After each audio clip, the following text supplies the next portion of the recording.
Welcome to Behind the Doc Lens. I'm your host, Olga Medvedev-Young.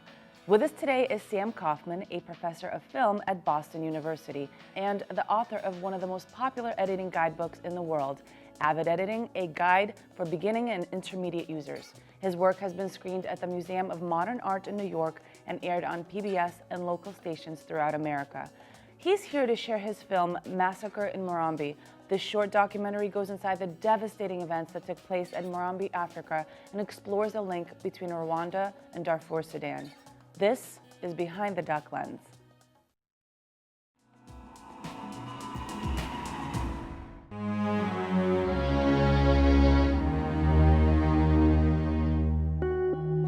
Commençons par un mensonge. Nous vivons dans un village mondial. Nous aimons nos voisins comme nous-mêmes. Liberté, égalité, fraternité. Ce sont de belles paroles. Une histoire. Il était une fois un petit village qui s'appelait Murambi. C'était l'année 1994, le mois d'avril, le 21e jour, dans cette partie de notre village mondial appelé le Rwanda.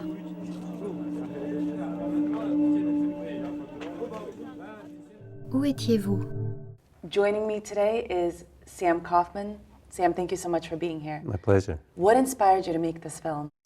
Well, I was teaching at the National University of Rwanda. I was in Butare, which is, closer to the border with Burundi. It's not near the capital. There's not a lot to do. And so I said, what should I see while I'm here? And they said, well, you should definitely go to the museum that's basically a genocide memorial that's about 40 minutes from here. So I took a taxi and I brought my camera equipment and I went and I just couldn't believe what was there. And so I asked them, I said, can I film this? And they said, please. We want this story to be told because so few people know about it. You see these bodies, you see the way that they were pushed into these buildings to make it easier for them to be killed and the horrific nature of their wounds. And so, I'm a filmmaker. It was there. I went home that night. I was living in a hotel when I was teaching and I just wrote the narration that night. It is quite upsetting and it's shocking that so few people know about this event, yet 50,000 people were killed. Why do you think that we do not know about this event? What the film really talks about is how, if they're not like us, our color, our nationality, we don't really care. And so it's a difficult topic. Let's not bring it to our attention. Perhaps one of the most vivid and compelling statements in this whole film to me was that of race and color, the images of 50,000 that were killed that day. And as the narrator points out, now they are white. Talk about that. A lot of people said that had the people there been white, we would have intervened, that we wouldn't have pulled those small United Nations troops out, and that there would have been a response that would have prevented this genocide because it was easily preventable. So there you are, looking at these bodies that have been lime placed on them to preserve them, and their bones have been bleached over time, and it's all of a sudden it just struck me, they are white. They're white now. I'm looking at all these white bodies. The irony of it just was too stunning not to mention, not to make a focal point of the film. I definitely agree. In my mind, French is such a soft, romantic language, yet you're telling such a gruesome story. Was that a coincidence in any way? I identified French as a language that works in narration. The other point about this is that the French government was an unindicted co-conspirator of this genocide. They were pouring money, they were pouring in machetes, arms to help support the Francophile government against the Tutsis, who were more aligned with the British. So it seemed important to me that the French people who had a hand in this genocide should be able to understand the language. Is the museum itself, is it much of a statement on the outside, or is it more about what's going on the inside? As you can tell watching the film how dramatic it is. Most memorials you see, there are plaques, there's information, there are timelines. This is just the bleached bodies. Unremarkable from the outside. Totally. You made the film about 5 minutes long. Right. Was that for dramatic effect, or was that something that you wanted to really just drive the point home, leave it at that, and have the story tell itself? You know, it's kind of almost, the film is almost more like a poem than anything else. I mean, the narration is very sort of lyrical. You know, the French narration makes it seem somewhat lyrical. And, you know, the idea that 5 minutes, really, you can't take much more than that. Mm-hmm. And so it's like a punch rather than a fight. It's like a sudden punch, and that punch, I think, gets your attention more than something that would be longer. And plus, I think, you know, one of the reasons the film has had so much success is because it is so short. I mean, millions of people have watched this film online because, you know, 5 minutes, everyone has 5 minutes, and that 5 minutes, I think, can change who you are by seeing it. Let's jump a little bit into the filmmaking process. Was it difficult to go in? You said that they opened the doors for you and said, go for it, do the filming, but what was the process? I teach filmmaking at Boston University, and I've been making films for a long time, so I don't need a crew. I have my own equipment. I have the skills necessary to do it. So I had my tripod eye camera, my microphones. I just started thinking and panning and imagining multiple images. There are a lot of multiple images in the film. You know, so seeing how those images might work together. At the same time, I'm saying to myself, my God, I'm standing here. The smell. You know, you'd rub against the bones because there's so many of them, and it's like this bleach on your legs. And did you know where the story would take you? Did you know it would be only 5 minutes, or did you just film and then decide all of that later? I filmed, and I went back to my hotel, and the narration poured out. And then, you know, after that, you know, the narration was only about 4 or 5 minutes long. So I was done. Now it was a matter of what other images did I need. So one of the lines is how people were too busy going to school, shopping, things like that. So I got those images, you know, people in airports, hustling and bustling. So it was really, once I wrote the narration, I had part of the footage, I needed other parts. But the narration was the backbone. It was the skeleton that I was going to put, you know, the film around. So it was 5 minutes. I think that 5 minutes really was just sufficient to tell the story. How did you go about getting the story out there after it was completed? When I finished the film, I showed it to some people just to see, because I had no idea, you know, how you would react to this. And the fact that the narration was French, I thought people would say, "What, are you crazy? We're not going to show this. This isn't French." And you know, there's subtitles, obviously, but. So, you know, a friend of mine who ran the Museum of Fine Arts film series, I showed it to him, and he was like, "Whoa, you know, let's make. I want to have a screening at the MFA." And then I entered it some film festivals, and it got into every single film festival I entered it in. And then it started winning the top prize at these film festivals. And there was a film festival called Media That Matters in New York, and one of the judges worked for POV, you know, the PBS station, PBS show, documentary show.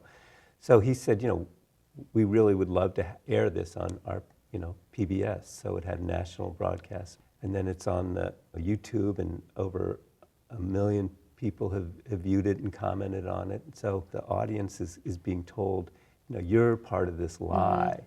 And it's interesting that people encourage others to see that. That's what surprised me, is that people, you know, are actually responding to something that's attacking them in a way.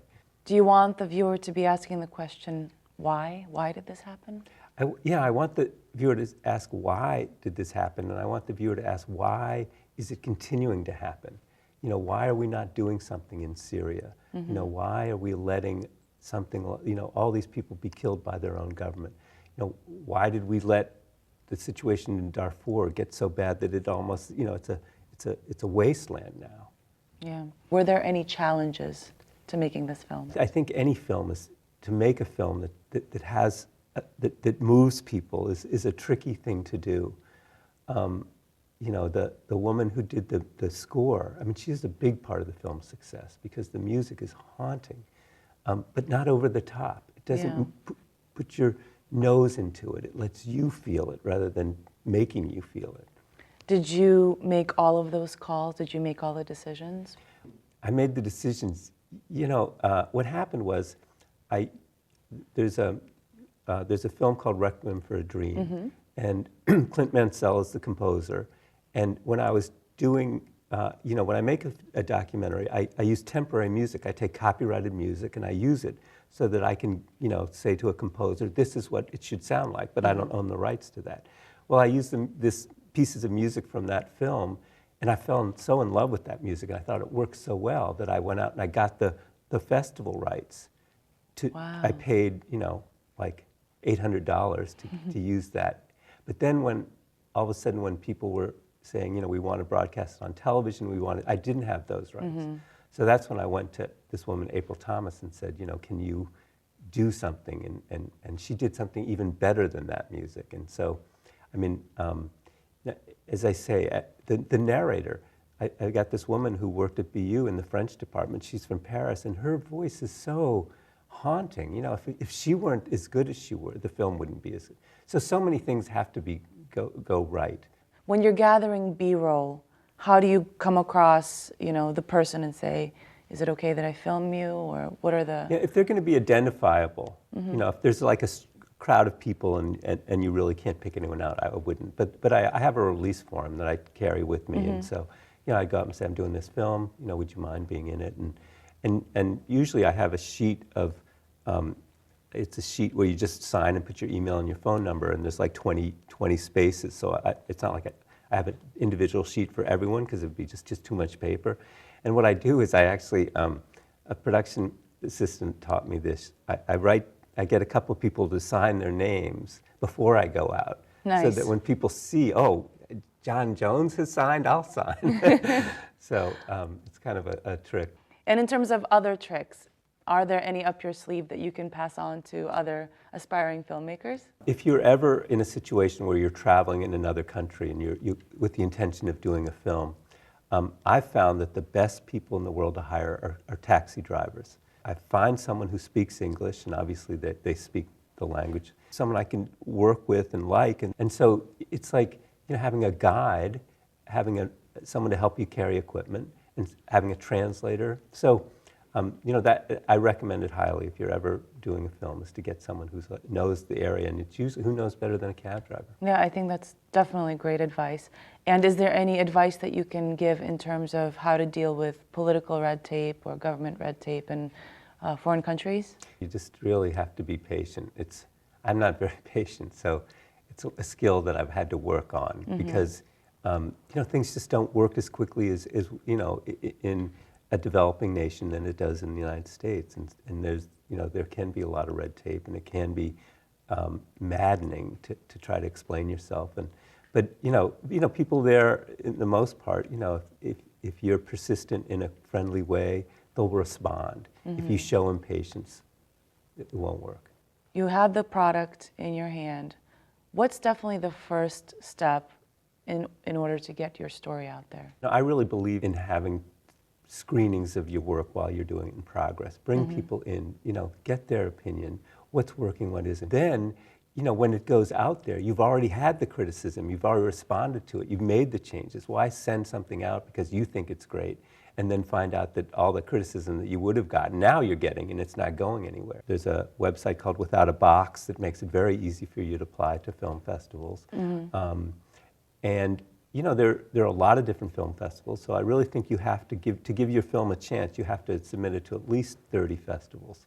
If it has quality, it will find its audience. I've had films of mine that get in one festival and do well, and then other festivals will say, well, we'd love to have your film, we'll waive the fee, could you, be part of our festival? And so I really recommend that if your film gets in a festival, that you go to that festival. Even if it's, you're driving there instead of flying, or you're taking a bus and you're staying at a hostel or wherever, because audiences really respond to you if you're there at the screening. They can ask questions, they feel invested, and they feel like, you're someone who really, cares about us enough to come and participate in our festival. Doing a film, how important is it to listen to your gut feeling, to listen to instinct, and to say, this is right, I'm going with it? It's interesting, because my students ask that all the time. That they think that their gut instinct is always right, but they haven't made enough films to have a gut instinct. I think that the more experienced you are, the more willing you should be to listen to your gut instinct. But I think when you're beginning, it's important to work with other people and bounce ideas around that you aren't always right. I mean, I really feel like filmmaking is a collaborative process. Now, this film, Massacre Murambi, wasn't that much of a collaboration until in post-production, but the narrator, had a big influence on me. The composer had a big influence on me. But most films, you're working with other people, just like you guys are here. And it's not just your idea, it's the producer's idea, it's the camera, so it's teamwork. I think that's what's, having talented people work together really is an important part of filmmaking. So it's not just your gut, it's everyone's gut reaction. Yeah. It's working together to make the best film possible. A lot of it is to be paying attention to what's around you rather than just listening to yourself. Well, about over 1 million people are glad that you listened to whatever it was inside that said, go out and make this film. It really is quite a powerful and compelling film. So thank you so much for sharing it with us. And we wish you much success in the future. And thank you so much for watching. We'll see you next time on Behind the Doc Lens. I'm Olga Medvedev-Young.